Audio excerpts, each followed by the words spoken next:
Keluarga Indonesia bahagia. Ya, selamat berjumpa dalam program Inspirasi, dan kita masih dalam serial membahas mengenai kupu-kupu. Ya, kupu-kupu bertelur, telurnya menetas menjadi ulat. Kadang waktu menetas ini ada musimnya, sehingga ketika telur menjadi ulat, ulatnya menjadi kupu-kupu, maka sering induk kupu-kupu yang menghasilkan telur tadi sudah meninggal. Jadi sebenarnya induk atau orang tua kupu-kupu nggak pernah berjumpa dengan anak kupu-kupu. Nah, menariknya dalam penelitian bahwa rute terbang kupu-kupu induk dan anak itu serupa. Lalu belum lagi perilaku. Bagaimana kalau gitu seekor kupu-kupu bisa tahu makanan ini yang enak yang mana, yang boleh yang mana? Ya, nggak ada yang ngajarin gitu ya, karena orang tuanya sudah meninggal. Jadi orang tua nggak pernah ketemu anak. Tapi perilakunya, kemampuannya, pengetahuan makanan yang enak mana yang tidak, yang boleh yang tidak, yang racun yang tidak, itu bisa dimiliki oleh anak kupu-kupu persis seperti kemampuan dan perilaku induknya. Nah, itulah yang disebut dengan DNA. Jadi dalam DNA maka kemampuan dan perilaku itu diwariskan. Bagaimana dengan manusia? Nah, Anda bisa membaca Alkitab, misalnya bahwa kisah mengenai Yabal, Yubal, dan Tubal Kain. Bapak segala orang yang diam di kemah, bapak dari segala orang yang bermain musik, lalu bapak segala orang yang memiliki keahlian mengukir. Ya, ini Yabal, Yubal, dan Tubal Kain. Itu anak-anaknya punya kemampuan seperti ayahnya.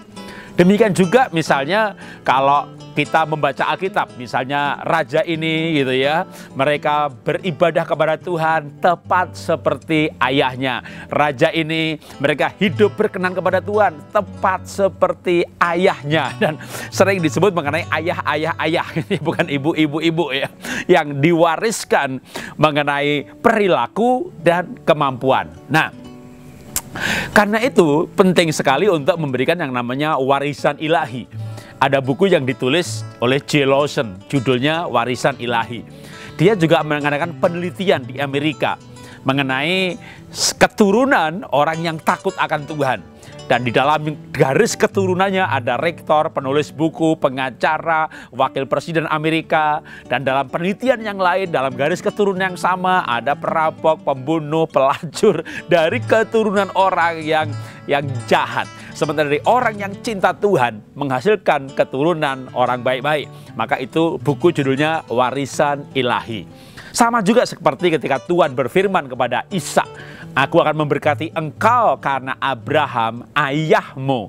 Jadi Ishak diberkati ada pengaruh karena Abraham ayahnya. Paling nggak demikian yang firman Tuhan katakan. Karena itu kalau kita mau membangun sebuah generasi yang ilahi, ya maka kita bisa memulai dengan tonggak sejarah diri kita. Anda beruntung kalau Anda punya orang tua yang takut akan Tuhan, orang tua yang sungguh-sungguh mengabdi melayani Tuhan, mengabdikan hidupnya kepada sesama, sehingga Anda hidup seperti mendapat kemudahan-kemudahan. Mengurus visa dengan mudah, lulus kuliah langsung mendapat pekerjaan, mendapat jodoh orang yang baik, dan berbagai kemudahan-kemudahan dalam kehidupan yang bisa-bisa itu terjadi karena orang tua Anda yang hidup sungguh-sungguh dalam Tuhan. Tapi bagaimana Pak Jarod, jika saya ini orang tua saya judi, orang tua saya kawin cerai, orang tua saya pelacur, orang tua saya hidup tidak benar. Di dalam Kristus maka kutuk itu dipatahkan. Maka Anda bisa mulai sebuah tonggak kehidupan baru dari diri Anda. Supaya apa yang dilakukan orang tua Anda, yang menjadi perilaku orang tua Anda tidak warisi. Karena pertobatan dan menerima Yesus sebagai Tuhan dan Juru Selamat pribadi membawa kita dibebaskan dari kutuk, sehingga kita bisa memulai suatu kehidupan yang baru. Saya juga bukan lahir di keluarga baik-baik, tapi saya berjanji kepada Tuhan. Waktu saya menerima Yesus sebagai Tuhan dan Juru Selamat pribadi, saya mendapat pengertian mengenai warisan ilahi ini. Maka saya berkata, Tuhan, mulai dari hidup saya turun-temurun, kami akan menghasilkan generasi yang ilahi. Lalu saya mendapat sebuah ilustrasi atau cerita mengenai kupu-kupu ini, di mana induk dan anak nggak pernah bertemu, bahkan lewat pakai belok lagi. Telurnya menjadi ulat terlebih dahulu, ulatnya menjadi kepompong kupu-kupu, jadi kupu-kupu induknya sudah mati, tetapi rute terbangnya, pengetahuannya masih bisa dimiliki. Kenapa? Karena warisan dari DNA induknya. Nah, bagaimana kalau kita punya DNA yang tidak baik? Bukankah DNA bisa berubah? Kita belajar biologi, kita belajar mengenai mutasi DNA.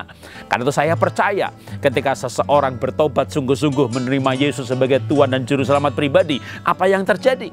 Memang belum ada penelitian orang yang belum lahir baru diambil DNA-nya, setelah lahir baru diambil DNA-nya, ada perubahan nggak? Tetapi yang pasti firman Tuhan mengatakan, barang siapa di dalam Yesus, ia adalah ciptaan baru. Yang lama berlalu, yang baru sudah datang. Maka rohnya baru.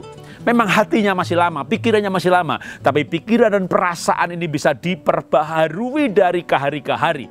Pikirannya diperbaharui dengan pikiran Tuhan, pikiran Kristus, logos, logika firman, lewat firman Tuhan. Hatinya diperbaharui dengan kasih Kristus. Karena itu firman Tuhan berkata, dalam hidupmu bersama, taruhlah pikiran dan perasaan yang juga ada di dalam Kristus. Apa itu pikiran Tuhan? Firman Tuhan, firman Tuhan itu pikiran Tuhan. Ketika kita lahir baru, roh kita baru. Lalu kita bertumbuh lewat pembacaan firman Tuhan. Kita belajar Alkitab, kita membaca firman, membaca firman. Maka firman itu akan mengubah pikiran kita. Sehingga benih ilahi yang kita terima melalui dilahirkan baru, dilahirkan kembali atau lahir baru, itu akan bertumbuh, kita secara roh juga bertumbuh menjadi makhluk yang baru. Nah, ketika kita mengalami perubahan, maka perubahan-perubahan kita ini pun merubah DNA kita. Saya percaya itu merubah otak kita, merubah secara psikologi, merubah jiwa kita. Dan waktu kita melahirkan generasi baru, melahirkan keturunan, mereka akan mewarisi apa yang sudah kita hidupi. Memang setiap pribadi harus berubah, setiap pribadi harus lahir baru masing-masing. Keselamatan tidak bisa nebeng. Tetapi sejarah menunjukkan bahwa orang benar, anak-anaknya diberkati Tuhan. Bahkan firman Tuhan berkata bahwa ada anak orang benar tidak pernah kekurangan.